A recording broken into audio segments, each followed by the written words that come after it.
Hello friends, আসসালামু আলাইকুম। আজকে আপনাদের সামনে হেলদি একটা ব্রেকফাস্ট নিয়ে আসলাম। সেটা হয়েছে ডিম আর ভেজিটেবল মিক্স পরোটা। এটা বানানো যতটা ইজি, খেতেও কিন্তু ভীষণই মজার। বাচ্চারা তো খুবই পছন্দ করে। এটা বানিয়ে আপনারা বাচ্চাদের টিফিনেও দিয়ে দিতে পারবেন।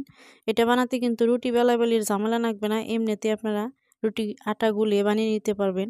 তো দেখুন পুরো ভিডিওটা, আর চ্যানেলটাকে প্লিজ আপনারা সাবস্ক্রাইব করে যাবেন। তো দেখুন প্রথমে আমি 2 কাপ আটা নিয়ে নিলাম, তারপরে পরিমাণ মতো লবণ দিয়ে, তারপর এভাবে অল্প অল্প পানি দিয়ে একটা পাতলা ব্যাটার বানিয়ে নিব। তো এটা আমি অল্প অল্প করে এভাবে পানি দিয়ে এভাবে মিশিয়ে মিশিয়ে দেখুন স্মুথ একটা ব্যাটার বানিয়ে নিলাম। ব্যাটারটা এরকম ঘন করে নেবেন, খুব বেশি পাতলাও না আবার খুব বেশি ঘনও না, মধ্যম ধরনের বানিয়ে নেবেন। তারপর আমি এখানে 2টা ডিম নিয়ে নিছি। ডিম 2টার মধ্যে আমি দিয়ে দিছি পরিমাণ মতো লবণ, তারপরে কাঁচামরিচ আর পেঁয়াজ দিয়ে দিলাম কুচি করে রাখা।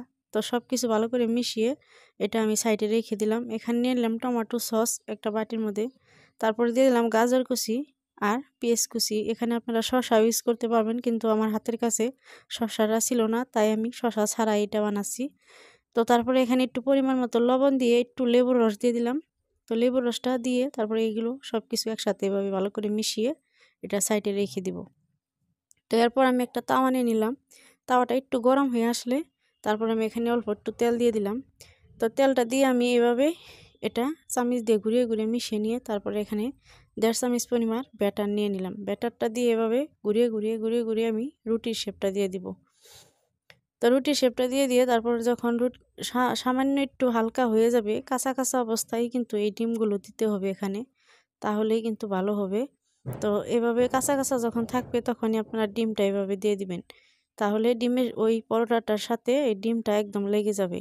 তারপর ঢাকনা দিয়ে আমি কয়েক সেকেন্ড ঢেকে রেখে দিয়ে ঢাকনাটা উঠিয়ে নিলাম। দেখুন, তো সাইড দিয়ে আমি অল্প ঘি দিয়ে দিলাম, আপনারা তেলটাও দিতে পারেন। তবে অল্প অল্প ঘি দিয়ে তারপর আমি এটা পরোটাটা উল্টিয়ে দিলাম। তো পরোটাটা উল্টে দিয়ে আমি, এটা কিন্তু মাঝারি আছে অবশ্যই আপনারা বানাবেন, তা না হলে এটা পুড়ে যাবে। তো এভাবে আমি দেখুন যেগুলো আমি গাজর পেঁয়াজ মিক্স করে রেখেছিলাম সেইগুলো আমি মাছ বরাবর দিয়ে দিলাম, দিয়ে তারপরে এটা এভাবে ভাজ করে নিব। তো এভাবে আমি ভাজ দিয়ে তারপর দেখুন কিছুক্ষণ এটা আবার একটু ভেজে তারপর নামিয়ে নিলাম। আমি আরও একটা আপনাদেরকে বানিয়ে দেখাচ্ছি। তো দেখুন আবারও এভাবে ব্যাটার দিয়ে এভাবে গোল করে ছড়িয়ে দিলাম। তারপর আমি এটা ডিমটা এভাবে উপর দিয়ে দিয়ে দিলাম, দিয়ে এভাবে ছড়িয়ে দেবো ডিমটা। এটা কিন্তু অবশ্যই আপনারা কাঁচা অবস্থায় দিবেন। দেখুন এভাবে দিয়ে তারপর আমি আবার একটু তেল দিয়ে দিলাম। এটা উল্টানোর আগে কিন্তু আপনারা তেলটা দিবেন, তা না হলে আপনাদের উল্টাতে গেলে কিন্তু এটা অসুবিধা হয়ে যাবে। তো দেখুন আমি এটা উল্টানোর আগে কিন্তু এরকম করে তেল দিয়ে দিছি। তারপর এখন আমি এটা উল্টিয়ে নিব। তো এটা উল্টিয়ে নিয়ে আবারও এই ভেজিটেবলগুলো এখানে দিয়ে দিব। তো দিয়ে আমি আবারও এভাবে ভাঁজ দিয়ে দিব। তো এইভাবে আমি বানিয়ে নিলাম সব কটা। তো এটা খেতে কিন্তু ভীষণই মজার হয়, বাচ্চারা খুবই পছন্দ করে, বড়রাও পছন্দ করে। তো আমি এটা নামিয়ে নিলাম। দেখুন দেখতে যতটা লোভনীয়, খেতে কিন্তু ভীষণই মজার। আপনারা অবশ্যই বানিয়ে খাবেন। আমি আবারও বলছি, ইউটিউব চ্যানেলে থেকে আপনারা যারা আমার ভিডিও দেখছেন অবশ্যই আমার চ্যানেলটাকে সাবস্ক্রাইব করবেন।